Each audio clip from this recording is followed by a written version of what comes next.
ಜಿಲ್ಲಾ ಪದಾಧಿಕಾರಿಗಳು, ಜಿಲ್ಲಾ ಜನಪ್ರತಿನಿಧಿಗಳು ಎಲ್ಲರೂ ಸೇರಿ ಒಕ್ಕೊರಲಿನಿಂದ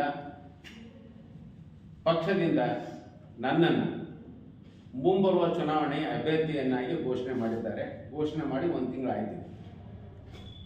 ಅದಕ್ಕೆ ಪಕ್ಷದ ಎಲ್ಲ ನಾಯಕರಿಗೆ, ಪದಾಧಿಕಾರಿಗಳಿಗೆ, ಕಾರ್ಯಕರ್ತರಿಗೆ ಮತ್ತು ಜಿಲ್ಲಾ ಪದಾಧಿಕಾರಿಗಳಿಗೆ ಪೂರ್ವಕವಾದ ಅಭಿನಂದನೆಯನ್ನು ಸಲ್ಲಿಸ್ತಾ ಇದ್ದೇನೆ.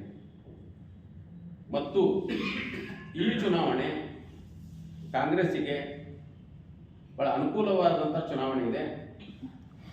ಒಟ್ಟು 23 ಶಾಸಕರಿರುವಂಥ ಈ ಕ್ಷೇತ್ರದಲ್ಲಿ 4 ಜಿಲ್ಲೆಯಲ್ಲಿ 18 ಜನ ಶಾಸಕರು ನಮ್ಮ ಕಾಂಗ್ರೆಸ್ನವರು ಇರೋದ್ರಿಂದ 17 ಜನ ಕಾಂಗ್ರೆಸ್ನವರು, ಇನ್ನೊಬ್ಬರು BJPಯಿಂದ ಕಾಂಗ್ರೆಸ್ಸಿಗೆ ಸಪೋರ್ಟ್ ಮಾಡಿದಂಥ ಒಬ್ಬ ಯಲ್ಲಾಪುರದ ಶಾಸಕರು ಹಿಡ್ಕೊಂಡು 18 ಜನ ಶಾಸಕರಿದ್ದಾರೆ.